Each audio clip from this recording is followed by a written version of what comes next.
The shuttle's descent into the Galactic Academy was silent, but the tension inside it was loud.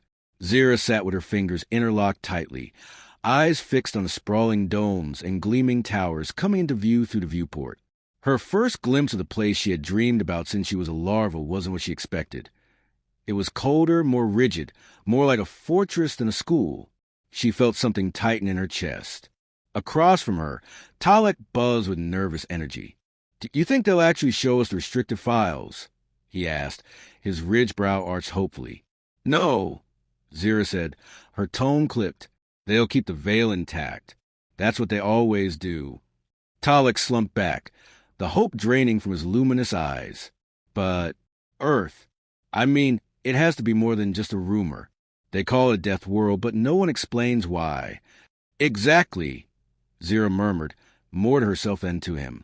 When the shuttle docked, they were ushered into the arrival hall, a vast, echoing chamber with ceilings that shimmered with an artificial sky.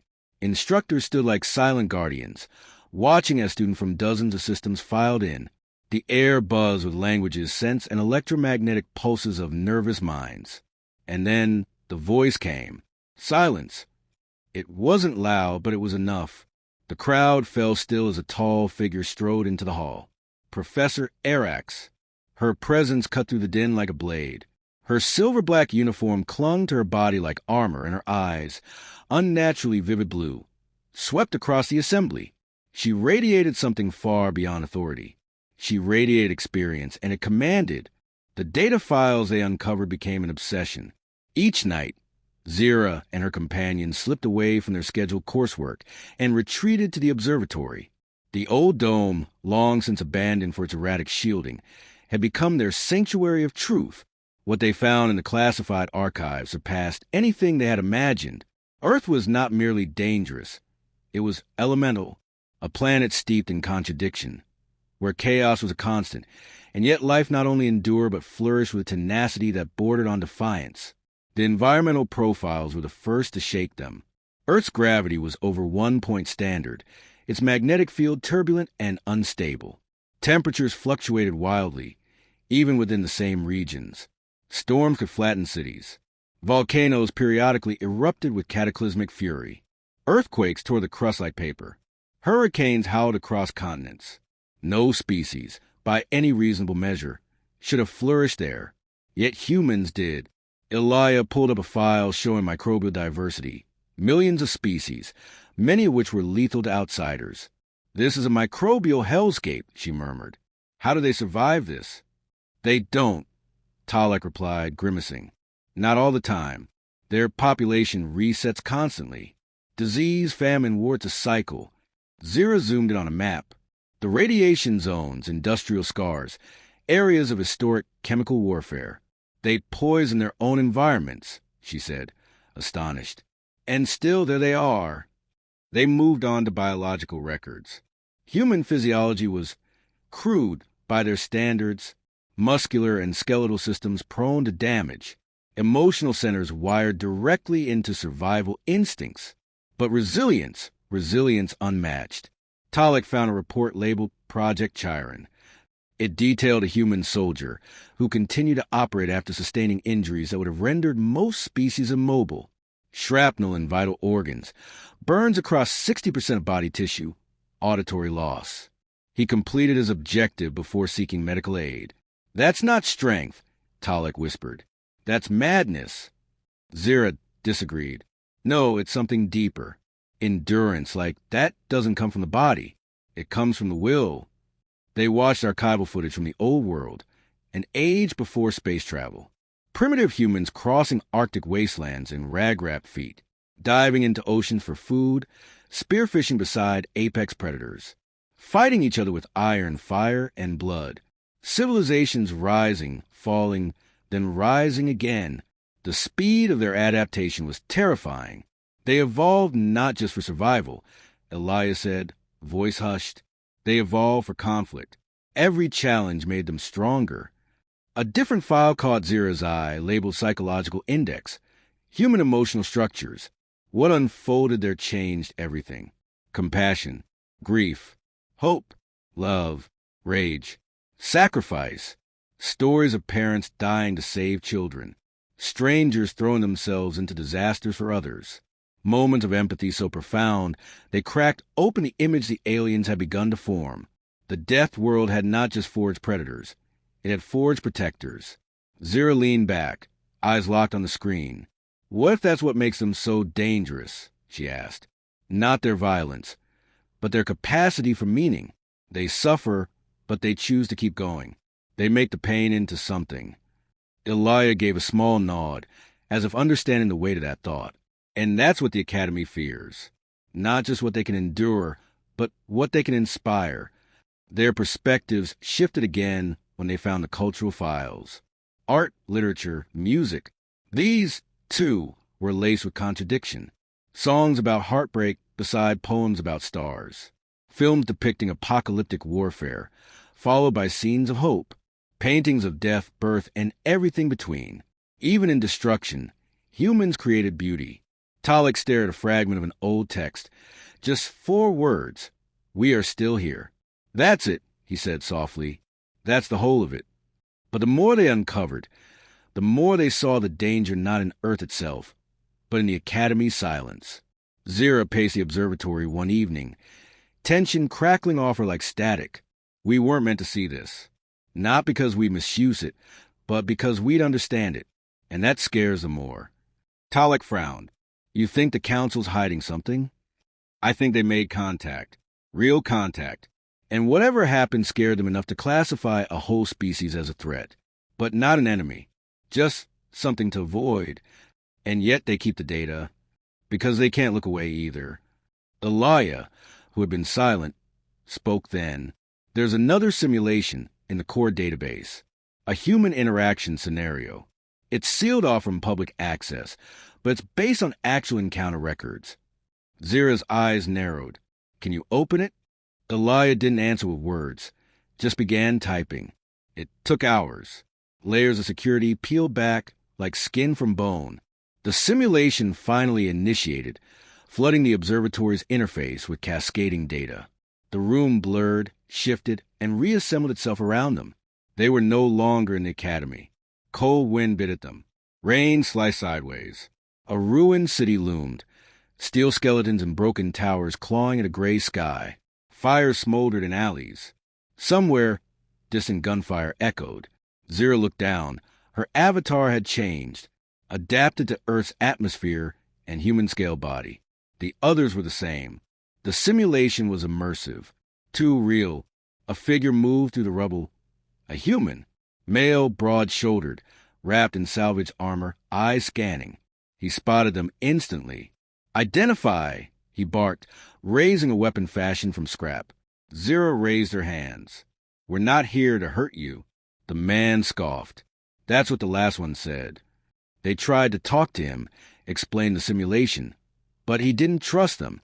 Not until Elia helped lift a collapsed girder off a trapped child. The man's suspicion didn't vanish, but something shifted. He led them through the ruins, explained bits of what had happened. War, not with outsiders, but among humans. Again, yet despite the devastation, survivors still worked to rebuild. Communities, even here, tried to rise from the ash. As they walked, he told them stories of friends lost, of victories won at great cost, of songs sung beside fires, of a sister who taught him to read. His tone was flat, but his words painted images more vivid than any simulation algorithm could craft. Why stay? Talik asked him. The man didn't hesitate. Because it's ours. And because leaving would mean giving up. That's not something we do. That line lodged itself in Zira's mind. The simulation ended with a sudden crash. Something in the Academy system forcibly shutting it down. They were ejected back into the observatory, gasping, drenched in phantom rain. Alarms blared. Access breach detected. Zira scrambled to shut the system down, deleting pathways, scrubbing logs. But she knew it was too late. The door opened, and Professor Arak stepped inside. She looked at each of them, not with anger, with something colder. Resolution. I told you some truths are sealed for your protection, she said. Now you've touched one, and it will not leave you. Zira stood defiant. We saw who they are. They're not what the files make them seem. Arax tilted her head. You saw part of them. Enough to feel compassion.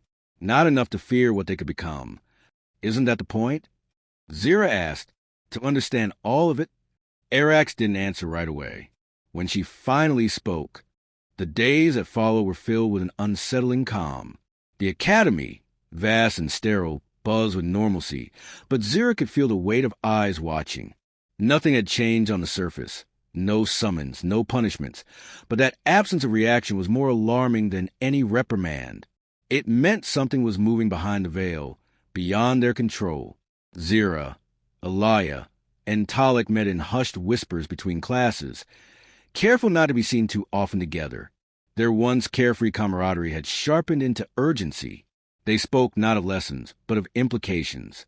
The files, the simulation, the human who would not give up his shattered world, and Professor Arax, who had seen their trespass and done nothing.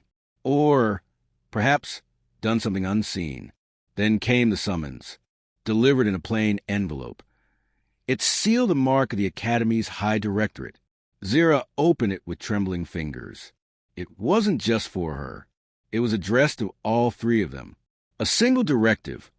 Report to Transport Hub Sigma. 12 at dawn. No explanation. No listed mission. Elia read it twice, then once more. This isn't a reprimand. Talik nodded grimly. It's an assignment. None of them slept that night. Sigma. 12 was nestled into the edge of the planetary shield wall, a port used only for off-world diplomatic missions and high-clearance expeditions. That morning, it was eerily quiet. They were met by a tall figure clad in muted armor. Not military standard, but clearly not academic either. A hybrid of function and authority. Cadets, the figure said. Your briefing is classified. You will follow. Ask no questions, and speak of this to no one outside your team. Who are you? Zira asked. The figure turned. Your escort. That is all you need to know. They boarded a sleek vessel, unlike anything in the Academy fleet. It bore no insignias. Inside, the walls pulsed faintly with energy signatures Zira couldn't decipher. The silence in the cabin was thick, unbroken even as they left orbit. Only when they reached the edge of the system did their escort speak again. You are being taken to a neutral observatory station. It orbits an uninhabited planet near the edge of Sector E9. Elia furrowed her brow. Why us? You reviewed restricted material. And more importantly, you weren't the first. Zira sat upright. There were others? The escort nodded. Cadets, officers, even some from the council ranks. Over decades, each found their way into Earth's classified archives, and each was given a choice. Talik's voice was quiet. What kind of choice? To forget, the escort said, or to witness. The station was nothing like the Academy. Rough, industrial, more outposts than science lab.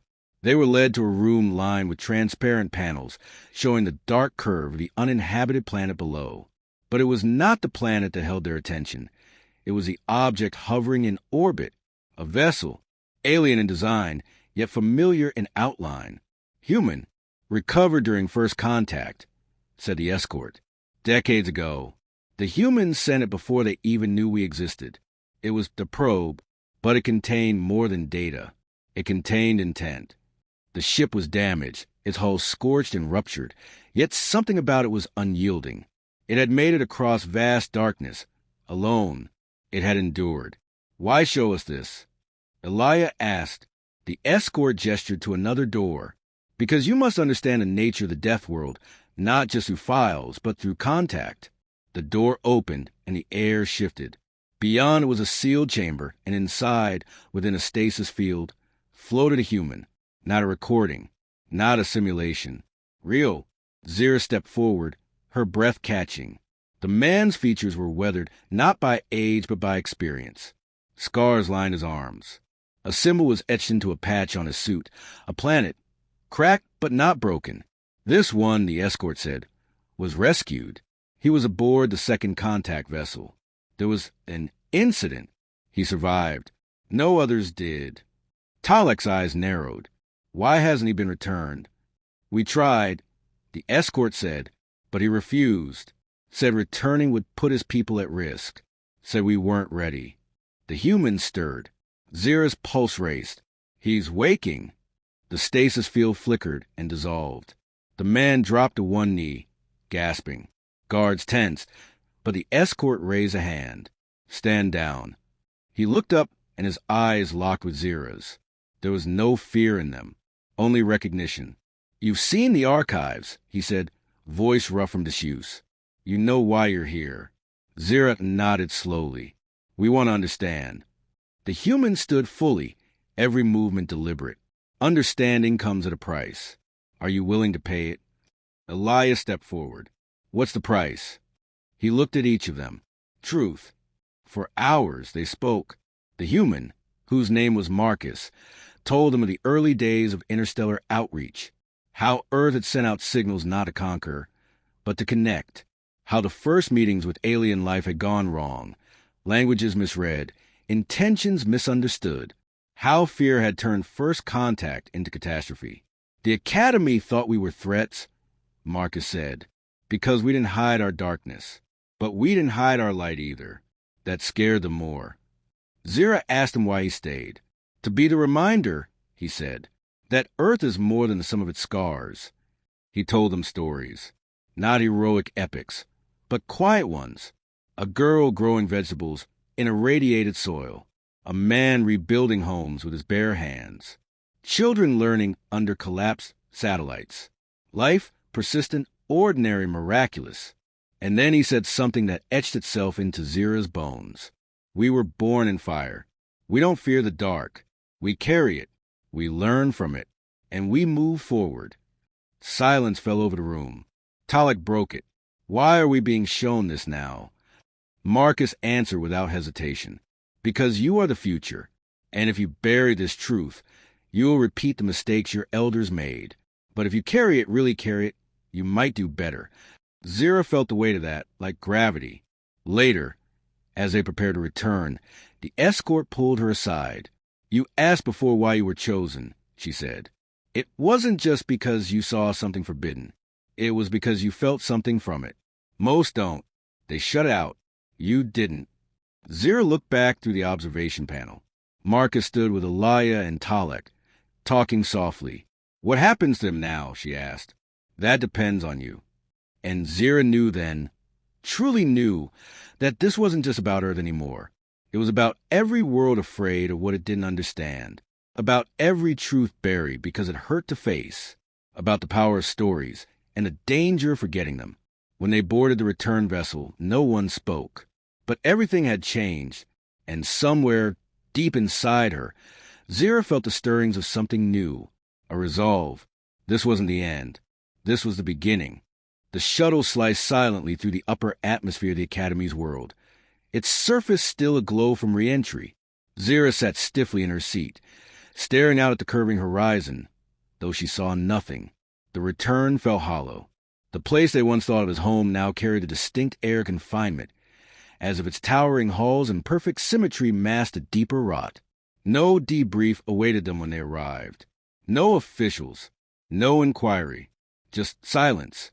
The Academy had made its position clear, if not in words, then in avoidance. Elias spoke, first once they returned to their dorm. They're not going to acknowledge it, are they?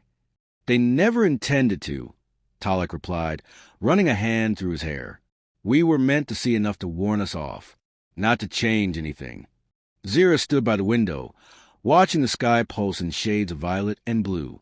But they miscalculated. We're not afraid of what we saw. No, Elias said, her voice quiet but firm. We're afraid of what it means if no one else sees it. Over the following days, they returned to routine, attended lectures, submitted assignments, engaged in classroom debates as if they hadn't come face to face with the truth buried under layers of sanctioned lies. But everything had shifted beneath the surface. The truth gnawed at them, and so they began.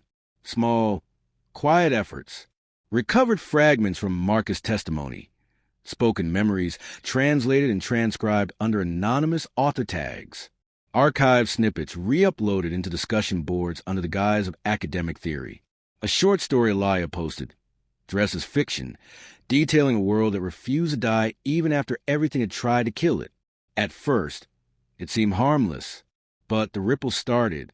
Students began talking. Privately, then more openly. Some questioned the classification of Earth in historical context lectures. Others brought up inconsistencies in records. A few even cited the Deathworld literature as flawed, outdated, overly dramatic, dangerous in its own simplicity. And then the first notice appeared. One of the posts was flagged. Then another. A quiet warning followed. A review of academic integrity. Subtle pressure to cease dissemination of non-sanctioned narratives. Talek stared at the notification on his terminal. They know it's us. Elia leaned over, scanning it. They always knew. We push any further, we risk expulsion, he added. Or worse. Zira stepped into the room, her eyes hard. Then we give them what they can't ignore. She held up a small, silvery data core. Old tech, untraceable. Inside it were files, carefully redacted logs, simulation data, Marcus' voice from the observatory's hidden recordings. Truth in its rawest form. I've embedded it into the Academy's public archive network. It'll only take one link to make it viral. Talek's eyes widened. That'll trigger a response across all departments. The directorate will have no choice but to confront it, Zira finished. Not because of us. Because of everyone who sees. Elia stared at the core, then at Zira. Once it spreads, there's no going back. There shouldn't be. The night they released the data was stormless. Quiet. Zira uploaded it from a remote terminal in the maintenance wing, watching the progress bar blink steadily toward completion. A final keystroke, and it was done. The data webbed out into academic forums, student feeds, external research stations. Most wouldn't understand what they were looking at, but enough would feel it, and some would know. The following morning, chaos bloomed. Professors were pulled from lectures mid-session. Entire departments shut down communications. Forums were locked, then reopened under surveillance. Access logs were scoured, but it was too late. The data had replicated, mirrored across hundreds of terminals, offloaded to independent servers beyond the Academy's reach. A silent revolution had begun. Zira and the others waited, not for punishment, but for reaction. It came in the form of an audience, a summons, not from the professors, nor from the directorate, from the High Council. They stood in the central chamber, surrounded by towering figures robed in soft blues and grays. Each counselor bore centuries of experience, and secrets behind measured eyes. The chamber's acoustics seemed to trap breath and echo thought. You disseminated classified materials. One of them said, without preamble, yes, Zira replied. You violated multiple codes of conduct, undermined the authority of this institution, and exposed students to potentially dangerous ideology. Zira nodded. We did. Another counselor, older and less patient, leaned forward. Do you deny the consequences of your actions? No, she said. We accept them. Elias stepped forward. But before you punish us, ask yourselves, why did so many listen? That sparked movement, a ripple of discomfort. The oldest question always returned to motive. Talek added, they listened because they recognized something true, something real. Earth isn't just a death world. It's a crucible. And humanity, flawed, terrifying, brilliant, is the result. The youngest counselor, silent until now, spoke. You believe that justifies the risk they pose? Zira held his gaze. We believe ignorance poses a greater risk. The chamber fell into a long silence. The council deliberated in closed telepathic sync, their expressions distant, unreadable. When they returned, the air was charged. Your status as cadets is hereby revoked, the lead counselor said. Zira's breath caught, but he wasn't done. You are to be reassigned, effective immediately, to the Department of Xenohistoric Integration. You will lead a formal inquiry into Deathworld classification standards with Earth as your primary case study. Elia blinked. You're not punishing us? The counselor's eyes softened, just slightly. You brought us the fire. It's only fair you carry the flame. Zira's knees felt weak, but she stood tall. They hadn't been silenced. They had been heard. Outside, the academy stirred with unease. Change was coming, and not all would welcome it. But a door once open could not be unseen. And somewhere, light began to pour into the cracks. That night, under the soft glow of planetary moons, Zira sat alone in the observatory. The stars pulsed gently overhead. She opened her terminal and played Marcus' last message again. If you want to understand us, don't look at our wars. Look at what we do after them. Zira closed her eyes, and for the first time, truly felt what it meant to carry the weight of a Deathworld's truth.